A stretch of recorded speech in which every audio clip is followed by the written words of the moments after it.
Di suatu hotel, seorang petugas kebersihan bernama Nyonya Spring lagi bertugas malam-malam sendirian. Lalu tiba-tiba mesin penyedot debunya mati dan ternyata kabelnya telah putus, entah apa penyebabnya. Nyonya Spring yang heran dibuat kaget oleh Brad yang langsung muncul, seorang teknisi yang lagi lembur. Setelah diberitahu apa yang terjadi, Brad menjelaskan jika itu ulahnya tikus yang telah membuat kabelnya bolong di tempat penyimpanan alat. Karena memang akhir-akhir ini banyak tikus di sana, dan saat Nyonya Spring memakai alat itu dalam kondisi sudah digigit tikus, makanya dia langsung putus. Nyonya Spring pun ingin membasmi tikus-tikus tersebut, tapi si Brad melarang karena dia dengan senang hati akan melakukan hal itu.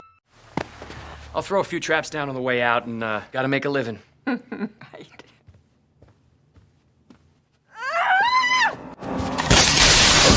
Ya, saat Brad sudah pergi, Nyonya Spring langsung diserang oleh pria misterius hingga tak berdaya.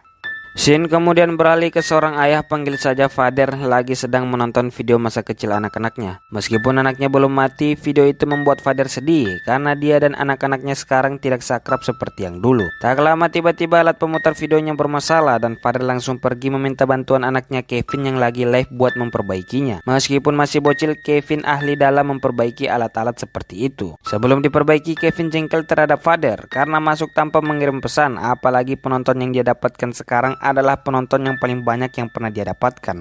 Tak lama tiba-tiba polisi datang membawa anaknya Taylor yang sudah diciduk mencuri minuman keras. Karena masih di bawah umur, si polisi membiarkan si Taylor lepas. Tentu mengetahui itu, setelah Pak Polisi pergi, si Father langsung memberi pencerahan kepada Taylor. Dan meski begitu, Taylor justru melawan karena dia merasa itu bukan masalah yang besar. Mendengar keributan, si Mother datang menghentikan mereka, lalu menyuruh Taylor bobok karena dia dan Father akan membicarakan sesuatu. Ternyata yang mereka bahas adalah bagaimana cara agar Taylor tidak nakal. Si ibu menyarankan bagaimana kalau mereka pergi liburan saja. Siapa tahu itu akan memperdekat hubungan keluarga mereka dan nantinya Taylor bisa taubat. Mendengar itu, setelah dipikir-pikir, akhirnya si Father setuju.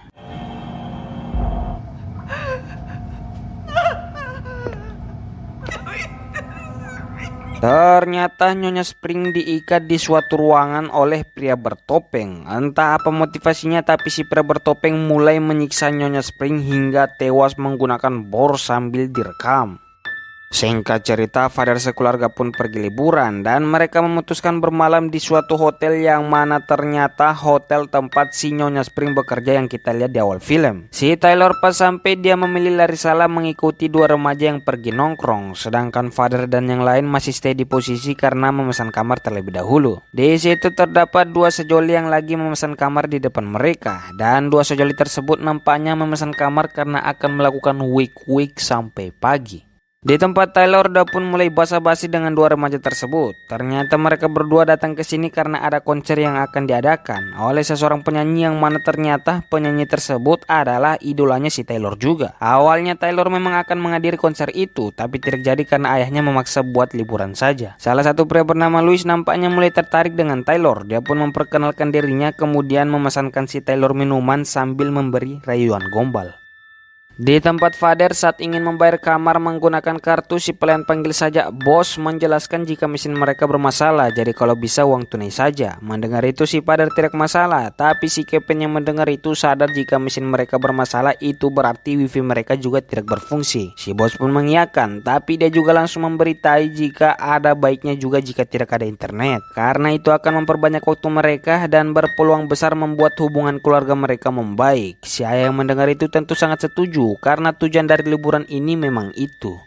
Di tempat Taylor saat lagi selfie bersama Louis, Mother datang dan mengajak dia ngobrol santuy sambil minum-minum.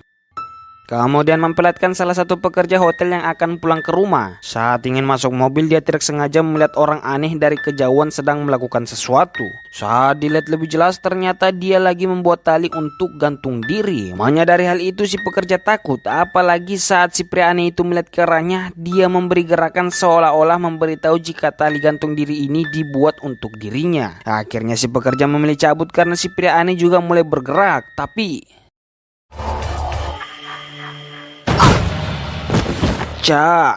Ternyata sudah ada rekan si pria aneh yang stay di mobilnya, dan jika dilihat dari bayangannya, si pelaku merupakan seorang wanita. Kakek-kakek bernama Hansen, rekannya Nyonya Spring, tiba-tiba datang dan heran melihat kehadiran si bos karena dia tidak mengenalinya. Mengetahui itu, si bos mengaku jika dia baru saja dipindah tugaskan di tempat ini. Dan jika Hansen tidak percaya, maka silahkan tanya sendiri ke Nyonya Spring yang ada di belakang. Tapi pas si Hansen pergi ke sana, ya, kepalanya langsung dihantam. Saat ingin ke kamar, Father dan Kevin bertemu dengan Brett yang lagi memasang CCTV. Belum juga selesai, tiba-tiba datang pria mabuk yang langsung menjatuhkan Brett sehingga CCTV itu tidak jadi dipasang. Sampainya mereka di kamar, Father langsung memberitahu jika besok mereka akan pergi ke kebun binatang menggunakan tiket VIP. Mengetahui itu, mereka semua senang, terkecuali Taylor. I told you we need No. Just, I don't care. I don't care. He's a janitor. He wasn't even on the shift. Ternyata si bos sedang merencanakan sesuatu. Entah apa itu, tapi si Brett juga terlibat dengannya. Dia telah disuruh buat memasang CCTV dan mengunci semua pintu. Alasan dia melakukan itu karena hanya duitnya saja. Dan setelah si Brett dibayar, dia pun pergi, lalu bos mengunci pintu dan terlihat dia sangat bersemangat untuk melakukan sesuatu. Yes! Showtime! Si pria penjaga bar panggil saja si Borotot. Setelah memperbaiki mesin game, dia kemudian memainkannya. Tapi di sepanjang permainan itu terdapat satu pria bertopeng dengan angka nomor 1 selalu memandanginya. Tentu si Borotot yang merasa terganggu mengusirnya. Dan setelah dia pergi, tiba-tiba... ya, muncul pria bertopeng lainnya dengan tubuh botak, berotot, dan terdapat angka nomor 4 di bajunya. Dia pun menghantam-hantamkan kepalanya si berotot hingga matanya pecah. Kemudian tidak hanya itu saja, dia juga melepaskan hidungnya dan terakhir wajahnya dihantam menggunakan palu hingga tak berbentuk.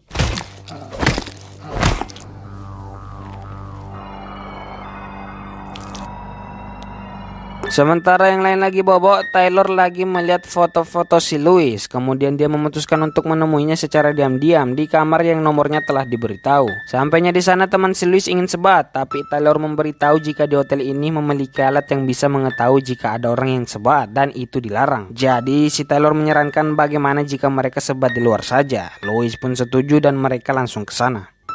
Di kamar, si Mother terbangun karena terganggu oleh suara berisik yang muncul dari kamar sebelah. Father pun disuruh buat mengatasi hal tersebut. Sampainya di sana, ternyata itu merupakan nak-nak remaja pecinta sesama yang lagi party-party.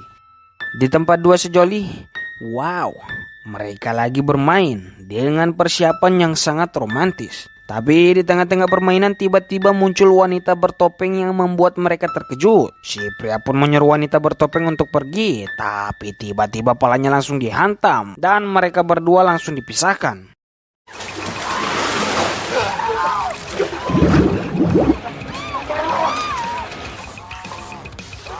Wanita Sepsi hanya bisa berteriak-teriak dalam kondisi gunungnya yang bergantungan. Sedangkan pria Sepsi sayangnya dia harus tewas dengan cara palanya dimasukkan ke air. Saat si pria Sepsi sudah tewas, si wanita Sepsi berhasil kabur meskipun kakinya telah kena tusuk. Tapi ujung-ujungnya dia ketangkap kembali sesaat si Father lewat di dekat kamar mereka.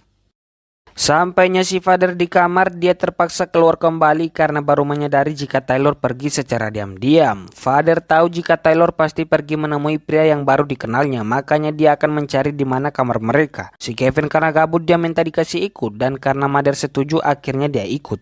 Kedekatan Taylor dan Louis mulai terlihat meskipun mereka baru kenal, dan dengan sedikit rayuan akhirnya Louis berhasil mendapatkan kecupan manja. Father dan Kevin akhirnya sampai di bawah, tapi mereka tidak menemukan orang yang bisa ditanya-tanya soal di mana kamar Louis berada. Saat ingin keluar, mereka juga baru menyadari jika pintu keluar tidak bisa dibuka. Saat mereka memperhatikan CCTV, ya, tanpa mereka sadari sudah ada pria bertopeng nomor 1 yang mengawasi mereka dari belakang. Tapi pria panggil saja nomor 1 itu belum menyerang mereka.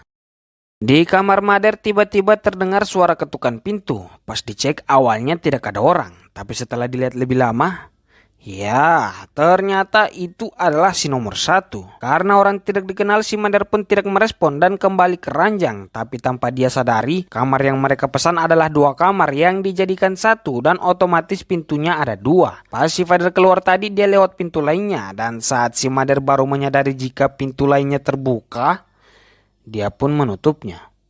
Father akhirnya memutuskan buat bertanya kepada orang secara acak, tapi meski begitu hasilnya tetap zong. Lalu tiba-tiba dia beruntung karena ada bapak-bapak bernama David yang menghampirinya dan mengaku jika orang yang dicari Father yaitu Louis tinggal di samping kamarnya. Setelah tahu nomornya, Father pun akan pergi, tapi David langsung membuat langkahnya terhenti saat memberitahu jika hotel ini terasa aneh. Saat dia ingin sebat di luar, niatnya terhalang karena semua pintu keluar terkunci. Tidak hanya itu, telepon di kamarnya juga tidak bisa dipakai. Di kamar saat Mother lagi asik membaca buku, ya tiba-tiba muncul si nomor 1 yang langsung mencekik dia. Sempat berhasil melawan, tapi sayangnya si Mother harus tewas dengan cara lehernya digesek menggunakan kawat tajam hingga hampir copot.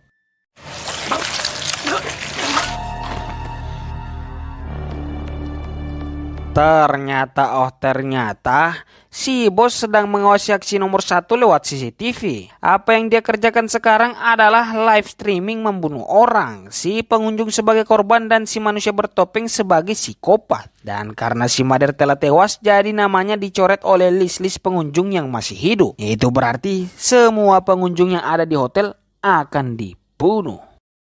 Di tempat Taylor saat asik berduaan, akhirnya dia memutuskan buat mengajak Louis ke konser yang akan segera dimulai. Karena dia rasa tempat ini kurang aman buat bercinta. Jika lama-lama di sini pasti ortunya menciduk mereka. Makanya mereka harus ke tempat konser karena di situ tempat yang aman. Di tempat Father dia juga sudah sampai di kamar Louis, tapi saat diketuk tidak ada jawaban. Akhirnya dia merasa mungkin Taylor sudah kembali, jadi mereka juga ikut kembali.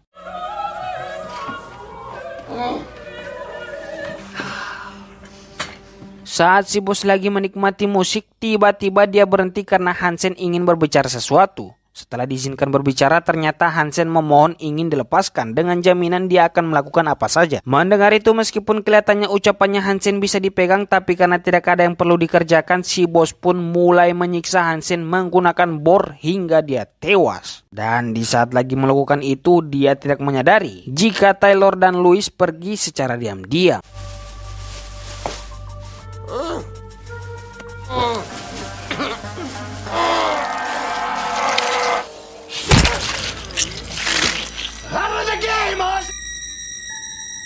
Sampainya mereka di kamar, sebelum masuk si Father menemukan ada darah di pintu. Jadi dia sudah menduga ada hal yang buruk telah terjadi. Kevin pun dia suruh buat menunggu di pintu, lalu dia masuk memeriksa. Dan ya, saat menemukan istrinya yang sudah tak bernyawa, tentu dia sangat terpukul. Ingin panggil polisi tapi tidak bisa karena tidak ada jaringan. Akhirnya Father memutuskan untuk mencari Taylor terlebih dahulu, kemudian meninggalkan tempat ini. Tapi saat akan melakukan hal itu, tiba-tiba si David muncul menanyakan apa yang terjadi. Karena orang tidak dikenal, si Father sempat ngamuk. Tapi setelah diperlihatkan kartu identitasnya, Father tenang karena ternyata David adalah mantan polisi. And play a game. I don't know where she is. Setelah mempersiapkan diri, akhirnya Father pun turun mencari Taylor, dibantu oleh David. Sedangkan Kevin disuruh buat stay di kamar dan apapun yang terjadi, dia tidak boleh membiarkan pintunya tak terkunci, apalagi keluar kamar. Di perjalanan saat sudah meninggalkan zona berbahaya yaitu hotel tadi, si Taylor jadi murung karena muncul rasa bersalah mengingat ekspresi ortunya yang sangat semangat mengajak dia liburan. Saat mencari-cari, mereka tidak sengaja bertemu dengan si bapak-bapak pemabuk. Di situ si pemabuk ternyata telah sadar juga jika mereka terjebak. Makanya sekarang dia sedang mencari istrinya. Dan karena mendengar keributan, istrinya pun muncul. Tapi tak lama saat mereka masih dalam kondisi kebingungan tentang apa yang sebenarnya terjadi, tiba-tiba si bos mulai berbicara lewat toa. Dan membuat rasa penasaran mereka semua yang ada di hotel hilang. Dengan menginformasikan jika mereka sekarang sedang dalam suatu game, yaitu game psikopat. Lalu setelah panjang lebar menjelaskan, tiba-tiba si bos mulai membuat lampu mati. Dan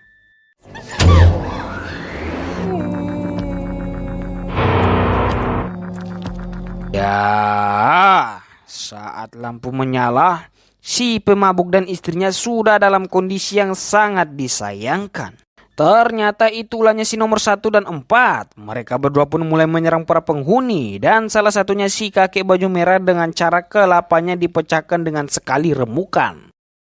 Untungnya ada si David yang mengajak Father sembunyi sehingga nomor 4 tidak menyadari keberadaan mereka. Sementara itu di tempat si Kevin ternyata dia lagi mencoba meretas CCTV. Setelah berhasil dia menemukan temannya si Louis yang lagi disiksa habis-habis oleh si nomor 4. Karena si bos juga tidak bodoh, dengan mudah dia berhasil mengetahui siapa pelaku yang telah meretas CCTV-nya. Setelah dia tahu itu adalah Kevin, dia terkejut karena belum ada satupun orang yang berhasil menghack sistemnya terkecuali Kevin. Di sini Kevin menanyakan tentang apa yang terjadi kepada keluarganya. Setelah si bos menanggapinya, Kevin sadar jika keluarganya dalam bahaya, dan tanpa mendengarkan pesan dari si Father, Kevin langsung meninggalkan kamar saat itu juga. Di tempat tetangganya si Father, mereka semua masih belum masuk kamar semenjak si bos menyampaikan informasi tadi. Lalu tiba-tiba mereka melihat si nomor 2 dan 3 secara perlahan mulai mendekat. Dikira apa yang mereka lihat hanya halusinasi, mereka pun bodoh amat. Tapi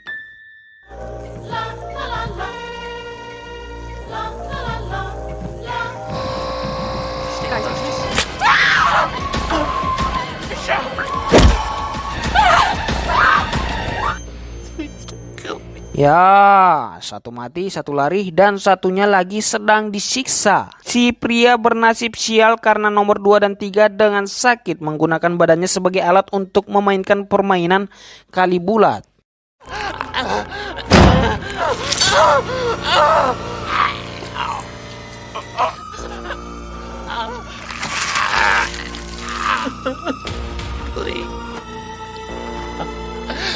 No.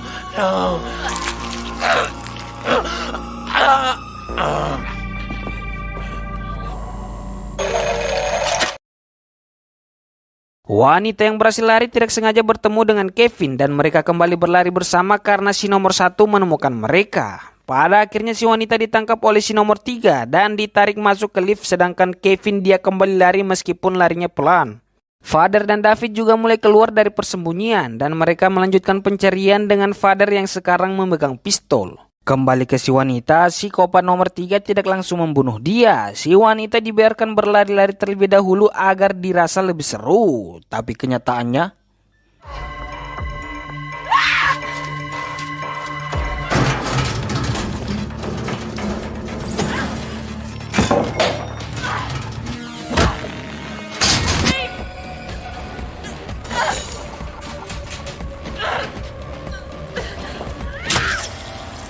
ya, leher dia kena tusuk dan psikopat nomor 3 langsung KO di tempat. Sialnya, sesaat setelah psikopat nomor 3 mati, psikopat nomor 2 langsung muncul dan menemukan rekannya yang tewas. Tentu dia emosi dan langsung mencari keberadaan si wanita. Si wanita yang lari duluan akhirnya menemukan jalan keluar, tapi pas masuk tiba-tiba psikopat nomor 2 muncul sehingga terjadi tarik-tarikan yang untungnya dimenangkan oleh si wanita. Tapi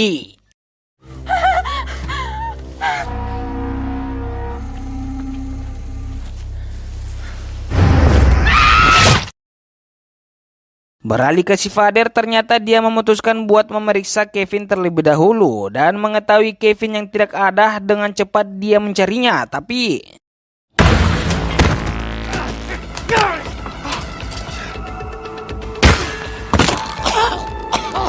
psikopat nomor 4 muncul dan dengan mudah membuat mereka tak berdaya. Dan untungnya di detik-detik terakhir akhirnya si David berhasil menumbangkan dia dengan mengeluarkan beberapa tembakan. Di tempat Kevin, karena larinya pelan, psikopat nomor 1 juga memutuskan buat jalan sehingga cukup makan waktu untuk menangkap Kevin. Lalu sampai di ruangan dapur, si Kevin memilih bersembunyi dan untungnya dengan mudah si Kevin langsung dicuduk. Tapi pas ingin dieksekusi, terdengar alarm yang memberitahu buat para psikopat datang melapor karena telah terjadi suatu masalah, dan akhirnya si Kevin pun berhasil selamat karena hal itu. Taylor dan Louis pun kembali dan mereka langsung dibuat terkejut karena menemukan tetangga kamarnya yang sudah modar. Dan tak lama setelah itu tiba-tiba psikopat nomor 2 muncul dan langsung menombak mereka sehingga terjadi double kill, kata si bos. Double kill. Eliminated. Kevin! And I'd rather these freaks know where I am. Di tempat si Vader, sialnya mereka bertemu dengan psikopat nomor 1 sehingga terjadi perkelahian yang seharusnya dengan mudah mereka menangkan jika mereka kerjasama. Tapi saat si David disuruh buat menembak, dia justru menolak karena ternyata si David merupakan salah satu orang yang terlibat dalam permainan ini. Meskipun dia cuma sebagai penjudi, dia telah memasang taruhan dengan uang yang banyak kepada si Vader. Dan karena semua pesertanya telah modar, itu berarti dia sudah menang. Dan sekarang dia hanya tinggal menunggu si Vader modar agar permainannya berakhir dan uangnya juga ikut cair. David pun meninggalkan dia bersama si nomor 1, berharap si Vader modar, lalu pergi ke ruangan milik si bos.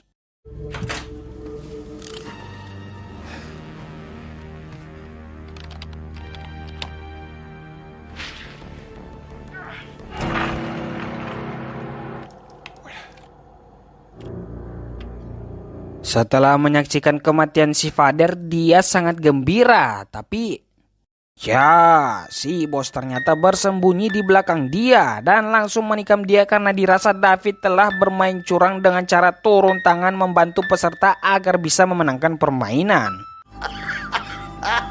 Hey, Dave! Ternyata game belum selesai dan memang David belum menang karena masih ada satu pemain lagi, yaitu Kevin. Menyadari hal itu, si bos pun membuat David modar dengan cara membor kepalanya hingga matanya berputar. Kemudian mengumumkan kepada psikopat-psikopat buat membunuh Kevin agar permainannya selesai.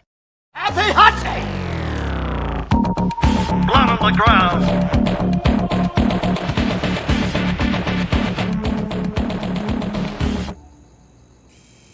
Ternyata si Taylor masih hidup karena tusukan yang dia dapatkan tidak terlalu parah. Lalu setelah melepaskan diri, dia pun mencari jalan keluar. Di tempat psikopat nomor 1, untungnya dia menemukan Kevin. Tapi saat ingin dieksekusi, ternyata itu adalah si Vader yang menggunakan baju milik psikopat nomor 1. Tanpa para kopet sadari, ternyata si Vader telah menumbangkan si nomor 1, kemudian memakai bajunya. Jadi dengan memanfaatkan hal itu, dia akan membuat Kevin keluar bersamanya dengan cara pura-pura mati.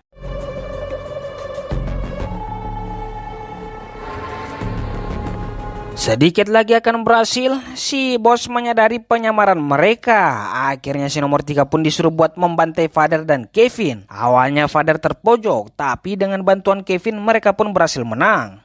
Karena anak buahnya sudah kalah semua, si bos pun memutuskan buat turun tangan. Dan saat mereka sudah bertemu, Vader tidak memberikan perlawanan sama sekali. Dia justru memohon kepada si bos untuk menghentikan niatnya. Itu awalnya, tapi setelah si bos mulai bercerita bagaimana cara istrinya mati, Vader pun murka dan langsung menyerang si bos hingga dia terkepar.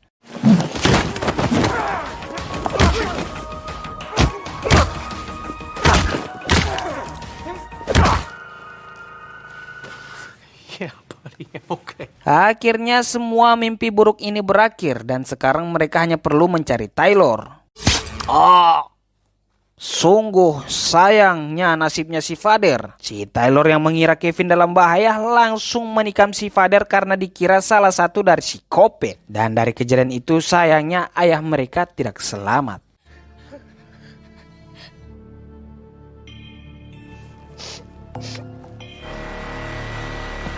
Di akhir-akhir si bos masih saja bangkit kembali. Tapi dengan kekuatan sayang adik, akhirnya Taylor berhasil memutuskan palanya si bos menggunakan kapal.